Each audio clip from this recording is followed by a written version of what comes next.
It's amazed me when I read in Genesis 39. Genesis 39. I was recently thinking about it also, Genesis 39. How Joseph, when he was tempted by Potiphar's wife, he noticed the answer he gave to Potiphar's wife when she said to him, Genesis 39, verse 7, lie with me. He refused.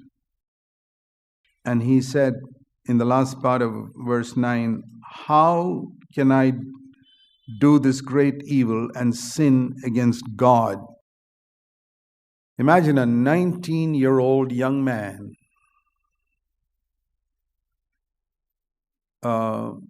saying something like that, who has no Bible, and Jesus hasn't come. He doesn't know anything about Jesus Christ. No Holy Spirit dwelling in him. No fellowship. No meetings. No marriage seminars. No instructions on to young people how to overcome temptations of sex. Today, people need to hear so many messages on overcoming sexual temptation. He didn't hear one. And he didn't have a Bible. He had a God-fearing father who told him a little bit, but that father was not here. It left him, he was sold away as a slave, and his family was far away in a heathen country, far away from relatives, friends. And he's not going after a woman, it's a woman coming after him. And you can see a lot of that today also. Women who will throw themselves at you. Imagine, maybe she was an attractive woman. Some attractive woman throws herself at you, and there's nobody you know around, and you're all alone in the room, and you're far away, and you got to admire this fellow Joseph. That taught me one thing. To overcome sexual temptation, you don't need the Bible, you don't need a church, you don't need to hear messages on how to overcome sexual temptation, you don't need fellowship, you don't need anything except the fear of God. What all excuses we make when we fall into sexual sin. Oh, I'm not filled with the Holy Spirit. Oh, brother, I was not careful. I wasn't reading the Bible enough. I wasn't attending the meetings enough. No, brother. Go to the root cause. You have no reverence for God. He wasn't there in your eyes. He was there watching you, but you ignored him. Every time we fall, even in our thoughts, in the sexual area, and I'm talking married people, you're working with women, I'll tell you this, if you're not faithful in this area, you will never have wisdom.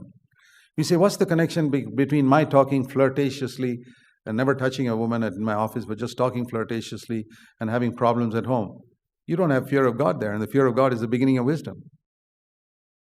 And there in your office, you prove the whole day that you have no fear of God at all. Well, you're never going to get wisdom. You're never going to get wisdom to run your home. You're never going to get wisdom to have a happy marriage. Because it's wisdom that builds the house. So how shall we start? The fear of the Lord. Reverence for God. Like that brother Lawrence wrote a book on the practice of the presence of God. Lord, you're here. Lord, you see me all the time. You see me all the time. You're watching over me. You're here right now. I can't afford to sin. How can I? What a question.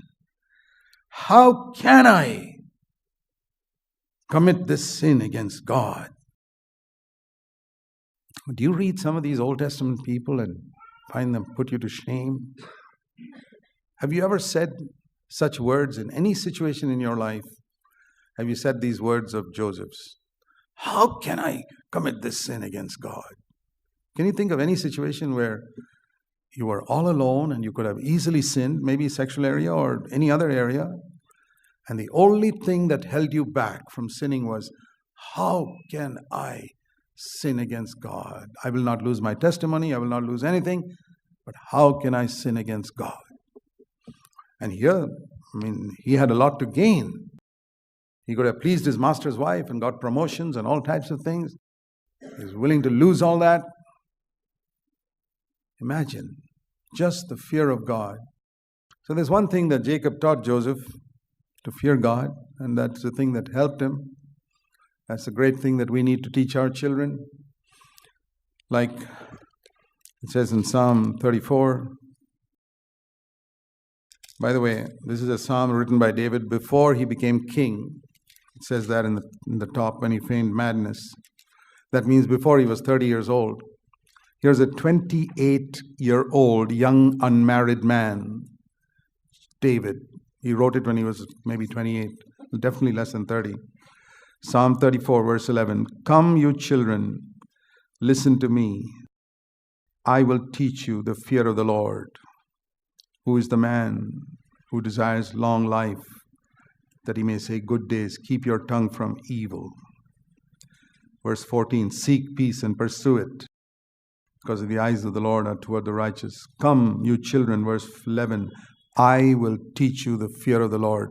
Boy, I wish we had some 28-year-old young men and women in our church who could say to others, come, my brothers and sisters, I will teach you the fear of the Lord. This is David, who had no New Testament, just a few books of the Old Testament. No Holy Spirit dwelling within him. But he had learned the fear of the Lord. Of course, later on he backslid. It's usually what happens when people become rich. Have you noticed in your life, in the days when you were poor, struggling, you had more fear of God? Now you become rich with plenty of money, the fear of God gradually departs. I have seen it universally. It's a very sad thing that happened to David. That's why he completely lost the fear of the Lord. Later on, married 8 wives, and I don't know how many concubines he had, and sinned with Bathsheba and killed her husband and all that. But in the beginning, I've seen young people like this, God-fearing. As they grow up, they become backsliders. It need not be like that. In the New Testament, we can go from glory to glory to glory to glory. The path of the righteous to shine more and more until the perfect day.